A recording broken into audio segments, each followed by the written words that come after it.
Hello everyone and welcome to Flickering Myth. My name is EJ Marino and we have a movie review today. I'm going to be jumping into the new Marvel movie, Black Widow.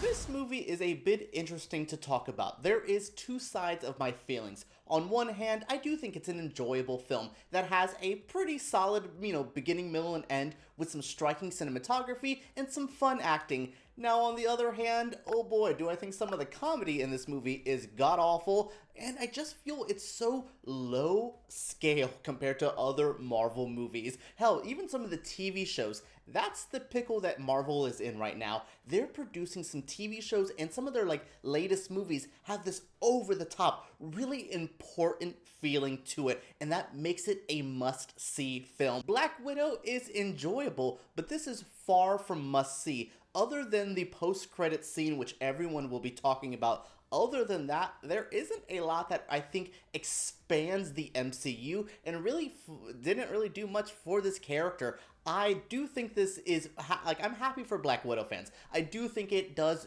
what it needs to do in terms for her character. It wraps some things up, it fleshes out things barely. You people who really wanted to know what happened in Budapest, they explain it, and it's not as satisfying as you may want. So yeah, there is things that are here, that are needed for the diehard of diehard MCU fans. Just in this era of the brand, you need to go big or go home, and this barely goes big. So Black Widow takes place in between Captain America's Civil War and all the drama of the Infinity War stuff. So this is quite the interesting predicament for Natasha. We have Thunderbolt Ross is after her. He wants that. She still has some things to finish up. She has some stuff from her childhood that she must complete. She has that Red Room drama, those people who made all the Black Widows. She needs to kind of cut that out because it's just weighing her down. There's so much trauma attached to her childhood, attached to her life,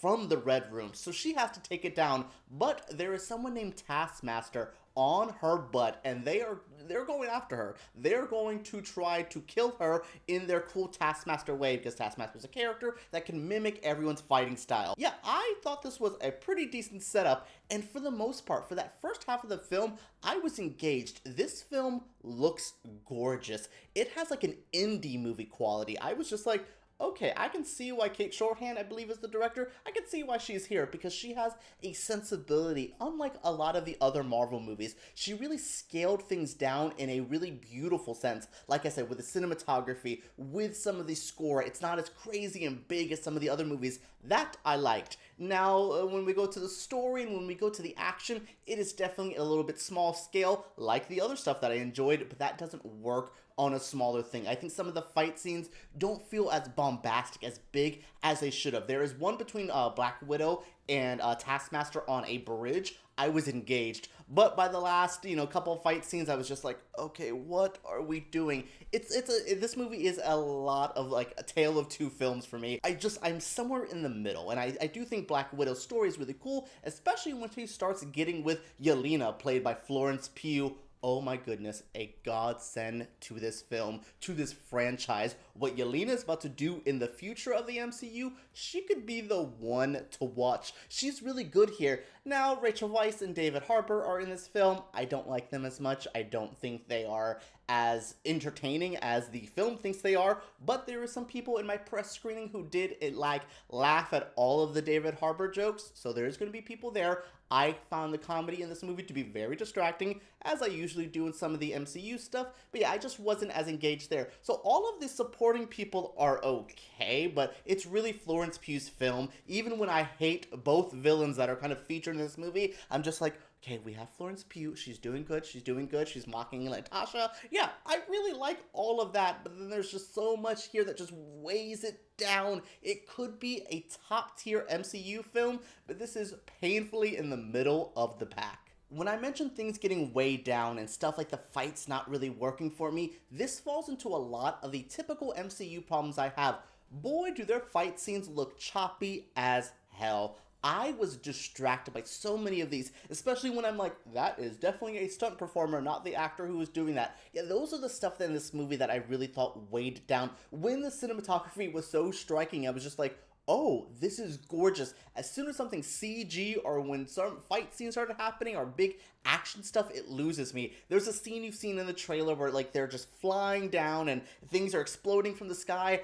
I did not like how that looked. I just thought there was something about this film that just didn't wow me in the sense of the action and the thrills, which is kind of crazy because that's usually what Marvel does the best. I actually liked some of the more quiet human being moments of this. When we had two characters, especially the Yelena and Natasha stuff, that's what I was into. I thought that was really powerful. I thought Natasha had some stuff with one of the villains at the end that I thought was also pretty impactful. Those are the moments, those like talky drama moments is when I think this movie really found its footing and really found what I wanted to like talk about in this film. There's a lot of like conversations that could be had of like people being manipulated, the like stealing control from women. There was a lot in here that I was just like, yes, flesh this out, give me more. Oh, here's a choppy action scene, or here's a David Harbour moment where, oh boy, he's chubby and he's having difficulties fitting into his suit.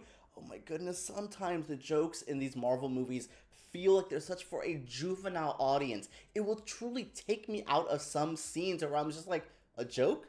Now? That's when you thought we should shove that in? It's the same problems people have had for decades with this brand, and it's still here. If this movie came out maybe 2009, 2010, I could excuse a lot of this, but it feels 10 years too late. Not just for the character, but for this type of film, for this type of MCU movie. This is what we were doing a decade ago. We should be moving forward, and this feels like a giant step backwards.